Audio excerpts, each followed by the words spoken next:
শুভ সন্ধ্যা। আশা কৰোঁ দেওবাৰৰ দিনটো আপোনালোকৰ কাৰণে খুব ভাল লগা আছিল আৰু এই দেওবাৰৰ সন্ধিয়াটোত আপোনালোকৰ মুখামুখি হ'লোঁ। কিছু কথা আলোচনা কৰিবলৈ মন গ'ল। বেছি দীঘলীয়া নকৰোঁ, একেবাৰে কম সময় ক'ম। কেইটামান কথা পাতিবলৈ মন গ'ল, আপোনালোকৰ লগত কিছুমান অনুভৱ ভগাই ল'বলৈ মন গ'ল। কথাটো হৈছে যে টকা পইচা আমাৰ কাৰণে কিমান জৰুৰী। টকা পইচাই মানুহক অকলে সুখী কৰিব পাৰেনে? অকল টকা পইচাই মানুহক সুখী কৰিব পাৰেনে?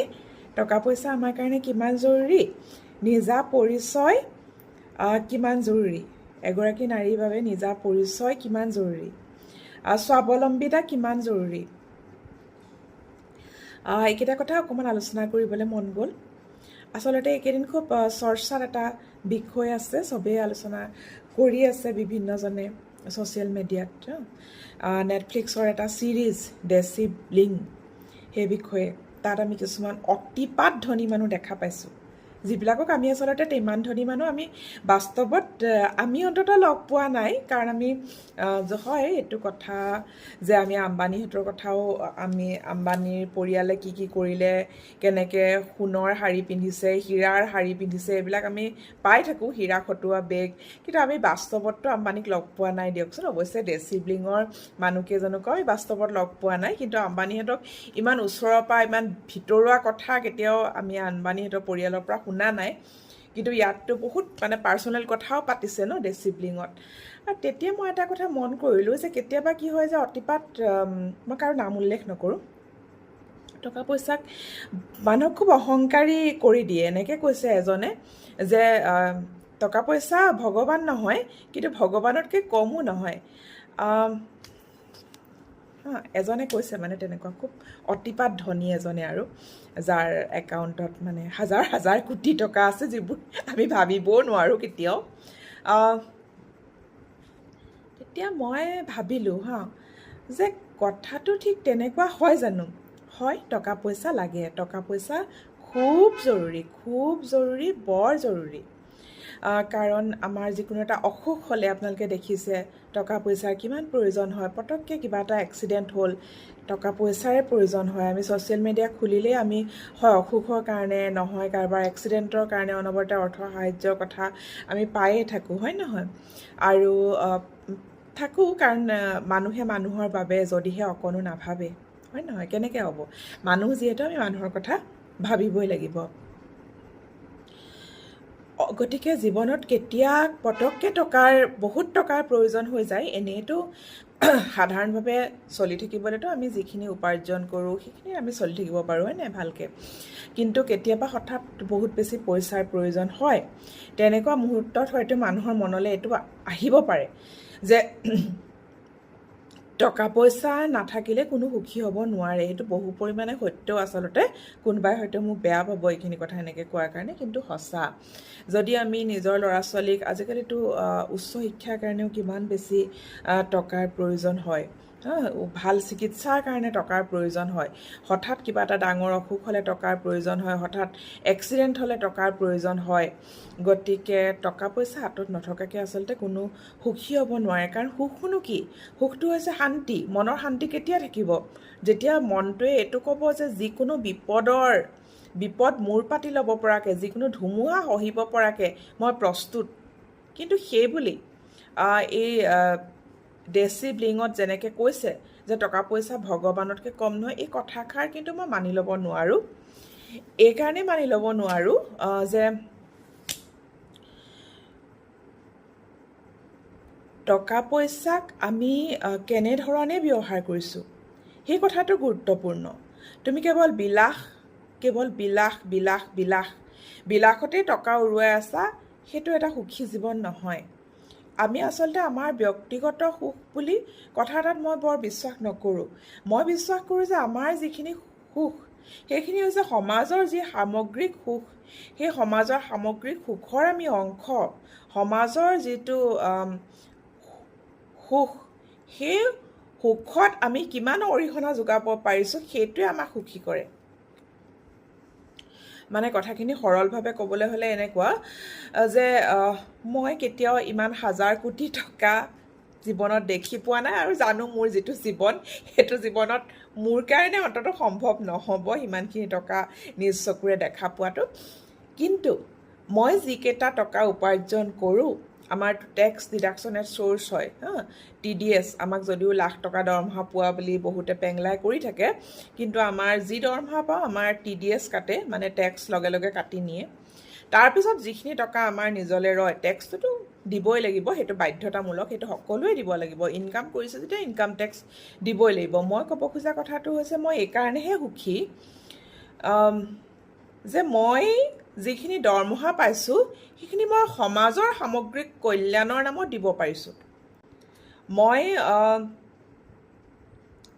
ইমান তাত দেখুওৱা মানুহকেইটাৰ নিচিনাকেতো অবভিয়াছলি তেনেকুৱা ধৰণৰ বিলাসী জীৱন, কোটি কোটি টকা খৰচ কৰা বিলাসী জীৱন, য'ত নাৰীগৰাকীক কি বুলি কৈছে যে 40 কিলোগ্ৰাম সোণ একেলগে দিব, সেইটো আমাৰ নিচিনা মানুহে ভাবিবই নোৱাৰোঁ। আমি কেতিয়াও ইমান সোণ একেলগে দেখাও নাই। গতিকে তেওঁলোকৰ জীৱনচৰ্যা সম্পূৰ্ণ বেলেগ। মই যিটো ক'ব খুজিছোঁ যে মই নাভাবোঁ যে কেৱল টকা থাকিলেই মানুহ সুখী হয়। সেই টকাখিনি তুমি সমাজৰ কাৰণে কি কৰিছা?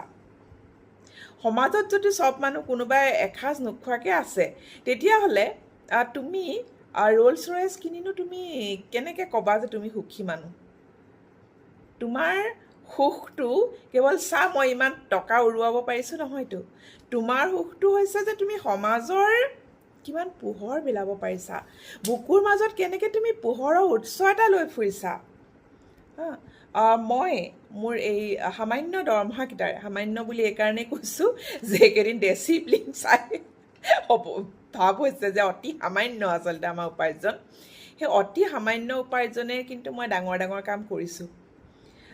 এতিয়া যে যিটো মই আৰ্ট গেলেৰী খুলিছোঁ, ডক্টৰ স্বাতী কিৰণ আৰ্ট গেলেৰী, মইতো মৰিলে এইটো লগত লৈ নাযাওঁ ন, সমাজৰ কাৰণেই থাকি যাব। তাৰপিছত যিটো ন্যাসৰ হাতত থাকি যাব, যিটো ডক্টৰ স্বাতী কিৰণ লাইব্ৰেৰী, তাত যিমানখিনি মই বস্তু গোটাইছোঁ, কিতাপ সেইখিনিতো সমাজৰ কাৰণে থাকি যাব। তাৰোপৰি মই পোনপটীয়াকৈও বহুতখিনি দিছোঁ। আপোনালোকে জানে জগন্নাথ বৰুৱা বিশ্ববিদ্যালয়ত সিদিনাখন এখন MOU চাইন কৰি মই 10 লাখ টকাৰ এটা দিছোঁ। মানে তাৰপিছত সেইটোতো আপোনালোকে সকলোৱে জানেই 10 লাখ টকা দিয়াৰ কথাটো। তাৰপিছত বিদ্যাদা লিভিং স্কুলৰ লাইব্ৰেৰীৰ সা সৰঞ্জাম নিৰ্মাণৰ কাৰণে মই 2 লাখ টকা দিছিলোঁ। মানে প্ৰথমতে 30,000 আৰু তাৰপিছত 1,70,000, অৰ্থাৎ মোৰ 2 লাখ টকা দিছিলোঁ। আৰু ইমান ধুনীয়াকৈ বিদ্যাৰ লাইব্ৰেৰীটো হৈছে, আপোনালোকে ফটোত দেখিছে, সকলোৱে প্ৰশংসা কৰিছে। তাতে মোৰ আৰ্ট গেলেৰী ব্ৰাঞ্চ এটাও আছে। তাৰোপৰি মই প্ৰেৰণা শিশুগৃহত মাজে সময়ে টকা পইচাৰে হওক বা বিভিন্ন ধৰণে মই তাৰ শিশুসকলৰ কাৰণে কৰি থাকোঁ।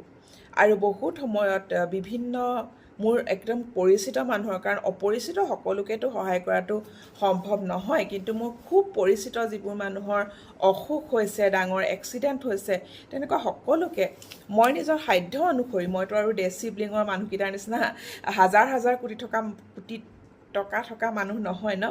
আমিতো TDS কটাৰ পিছত যিকেইটকা নিজৰ কাৰণে থাকে সেইখিনি থকা মানুহে, কিন্তু সেইখিনিৰে মই সহায় কৰিছোঁ। আৰু মই ভাবোঁ যে মানুহৰ সুখটো যিহেতু সমাজৰ সুখৰহে এটা অংশ, সেইটো হিচাপে মই নিজকে সুখী মানুহ বুলি ভাবোঁ। আৰু এটা কথা তাত দেখিলোঁ যে ইমান টকা থাকিও কিন্তু মানুহবিলাক পাৰিবাৰিক জীৱনত কি হৈছে যে তেওঁলোকৰ ইমান বিচ্ছেদ, আৰু নাৰীসকল খুব পৰিচয়হীনতাত ভুগিছে। কাৰণ গ'ল্ড ডিগাৰ বুলি কোনোবাই তেওঁলোকক কৈছে, তেওঁলোকৰ নিজা কোনো পৰিচয় নাই। মই তাৰ মাজত কোনো সুকুমাৰ কলাৰ চৰ্চাও নেদেখিলোঁ, বোলে খুব ধুনীয়াকৈ তেওঁলোকে কিবা আৰ্টৰ কিবা কৰিছে, তেনেকুৱা একো নেদেখিলোঁ। গতিকে তেনেকৈ মোক কোনেও খুব ইমপ্ৰেছ কৰিব নোৱাৰিলে। অকল টকা থাকিলে মানুহ হেৰি নহয়, সেই টকাৰে তুমি কি কৰিছা? আমাৰ অসমতে হেমেন্দ্ৰ প্ৰসাদ বৰুৱাই যিখিনি কলা সাধনাৰ নামত যিখিনি কাম কৰি গ'ল, তেওঁৰ পিছৰ প্ৰজন্ম, পিছতকৈও পিছৰ প্ৰজন্ম, সকলোৱে প্ৰজন্মৰ পিছত প্ৰজন্মই সেইখিনি থৈ গৈছে। হেমেন্দ্ৰ প্ৰসাদ বৰুৱাই, ৰতন টাটাই যিখিনি কৰিছে, মই সদায় কওঁ, মই আম্বানীহঁতৰ প্ৰতি মোৰ কোনো শ্ৰদ্ধা নাই, কিন্তু ৰতন টাটাৰ প্ৰতি মোৰ সাংঘাতিক এটা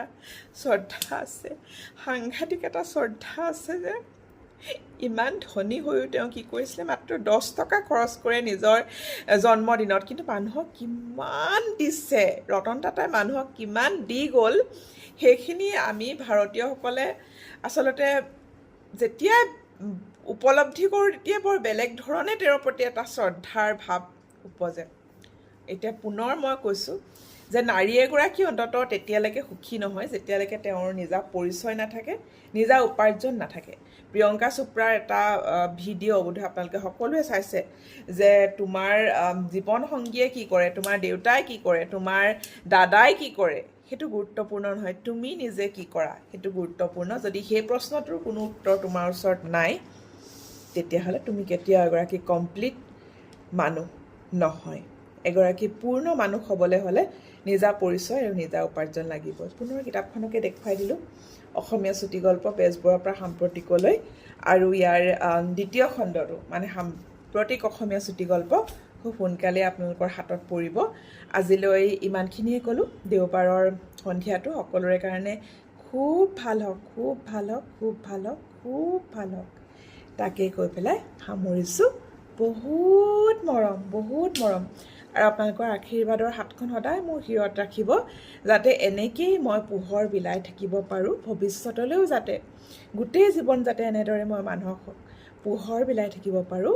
সেইখিনি কৰিবৰ কাৰণে আমাক যেনেকৈ সেৱা কৰোঁতে সদায় এইটো কয় যে দিবলৈ থ'বলৈ শক্তি দিয়াৰ নিচিনাকৈ, এইটো আপোনালোকেও মোক সেই আশীৰ্বাদকণ দিব যাতে ভৱিষ্যতেও এনেদৰে মই পোহৰ বিলাই থাকিব পাৰোঁ আৰু সমাজৰ সামগ্ৰিক সুখৰ এটা অংশ হ'ব পাৰোঁ। তাকেই কৈ আজিলৈ সামৰিছোঁ। বহুত মৰম আৰু ধন্যবাদ।